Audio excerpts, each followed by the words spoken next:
नमस्कार friends. Support India channel में आप सभी का हार्दिक स्वागत है। फ्रेंड्स, कैसे हैं? जैसे भी होंगे, जहां भी होंगे, मस्त होंगे, अपने लाइफ में व्यस्त होंगे। दोस्तों, बता दें कि अग्निवीर योजना को लेकर काफी चर्चा में चल रही है और इसमें यह भी बताया जा रहा है कि अग्निवीर जो पहला बैच, दूसरा बैच, जो भी अग्निवीर जाने वाले हैं उनकी योजना में कुछ चेंज हो सकते हैं। इसके ऊपर मुद्दा पे काफी चर्चा चल रही है।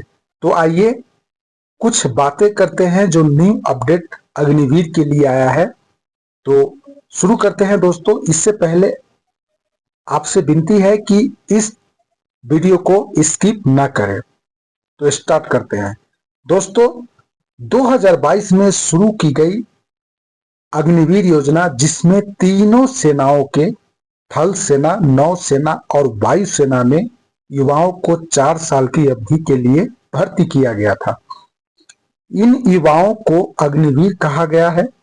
अब इस योजना के पहले बैच के अग्निवीर 2026 में अपनी सेवा पूरी करने वाले हैं, लेकिन सरकार इस योजना में कुछ बदलाव करने पर विचार कर रही है।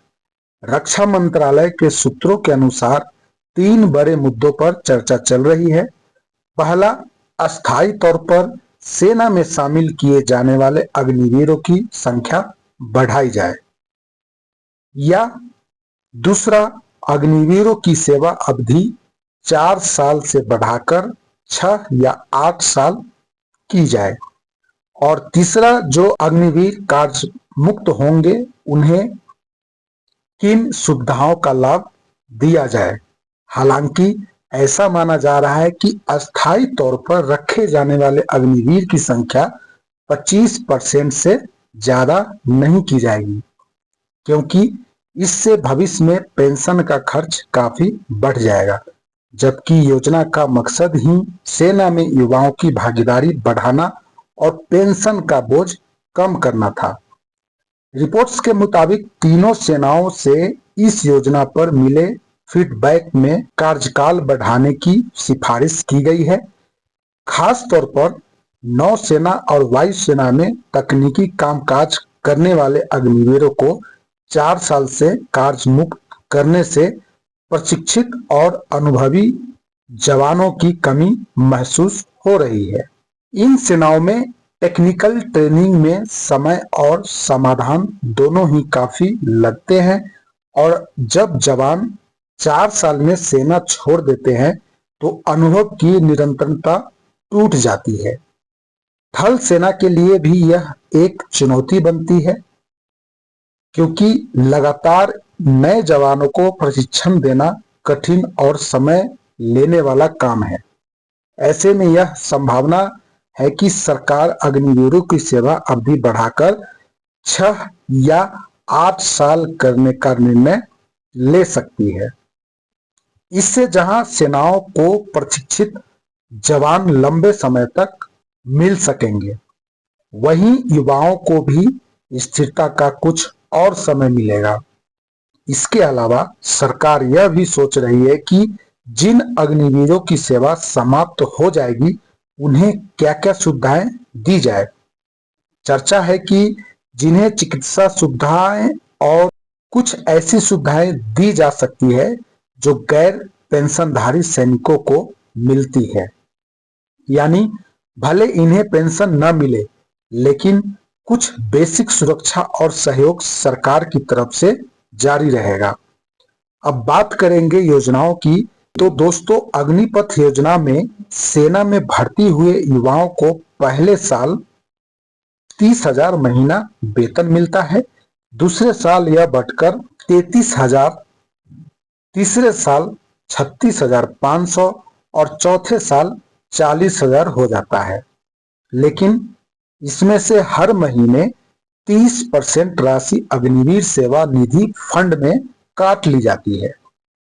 उदाहरण के लिए, अगर पहले साल की सैलरी 30,000 है तो अग्निवीर को हाथ में 21,000 मिलते हैं और 9,000 निधि में जमा होते हैं। सरकार भी उतनी ही राशि यानी कि 9,000 इस फंड में डालती है। 4 साल पूरे होने तक अग्निवीर को सरकार दोनों की तरफ से कुल मिलाकर 11,71,000 तक ये पहुंच जाती है। इसमें दोस्तों टोटल इसका जो है 10 लाख कुछ रकम होता है, लेकिन इसका जो है अग्निवीर को कुछ ब्याज समेत लगभग 11,71,000 सेवा निधि पैकेज के रूप में मिलते हैं। इस योजना का मुख्य उद्देश्य युवाओं को देश की रक्षा सेवाओं में शामिल होने का है। दोस्तों, सरकार ने युवा को मौका देना और सेवा को ज्यादा ऊर्जावान और आधुनिक बनाना है। हालांकि 4 साल की छोटी सेवा अवधि और भविष्य की असुरक्षा को लेकर युवाओं के मन में कुछ सवाल रहे हैं। शायद यही वजह है कि सरकार अब इस पर पूर्ण विचार कर रही है, ताकि अग्निवीर को न सिर्फ बेहतर अवसर मिले, बल्कि सेना को भी प्रशिक्षित और अनुभवी जवान लंबे समय तक मिल सके। अगर कार्यकाल 6 से 8 साल तक बढ़ाया जाता है तो यह न सिर्फ अग्निवीर के लिए स्थिरता लाएगा, बल्कि देश की सेनाओं को भी और मजबूत बनाएगा। बहरहाल, इस पूरी खबर को सुनकर आप क्या कुछ सोचते हैं, हमें कमेंट बॉक्स में जरूर लिखें। और दोस्तों, यह जो वीडियो है, इस वीडियो को ज्यादा से ज्यादा लोगों में शेयर करें। और जो भी अभी तक इस चैनल को सब्सक्राइब नहीं किए हैं, तो इस चैनल को सब्सक्राइब जरूर करें, ताकि आपको नोटिफिकेशन मिले और जो भी नए ताजा खबर हो आप तक पहुंचे। तो दोस्तों, मैं इसी के साथ इस वीडियो को एंड करता हूं। ओके, जय हिंद, जय भारत, नमस्कार।